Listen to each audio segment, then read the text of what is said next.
जयगुरु समस्त को आज इष्ट प्रसंग होची परिश्रा करी जल नेबा कहीं आलोचना करने पूर्व रेफरेन्स कर रखी आलोचना प्रसंग 7 खंड 11/1/1946 प्रसंगटी उद्धृत। जड़े भद्रलोक संगे सदाचार संपर्क में कथा कहू कहू श्री ठाकुर कहले परिश्रा करी जल नेबार प्रयोजनीयता संपर्क में मोर प्रथम विशेष करी ख्याल हुए कलिकतार 7टा सिफिल्स रोगी देखिली।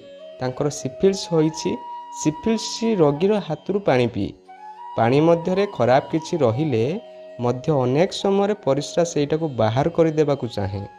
पानी ननेले धोई नहेले ए दूषित परिश्राटी लागी रहे।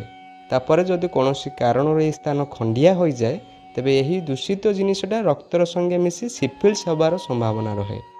भद्रलोक कहले आमे तो एते कथा भाभी न थाऊ। श्री ठाकुर सबुटा आमर भावना भितर आसे नाही बोली तो जो माने आम पाई भाबंदी आचार नियम ठीक कर दे जाइछंती तांकरी निर्देश अनुसार चलिबा भल। परिशेष समस्त को जयगु। जदि ए भिडियोटी आपण मानकु भल लागुथाय ताहले चैनल को सब्सक्राइब करबा भूलिबे नाही।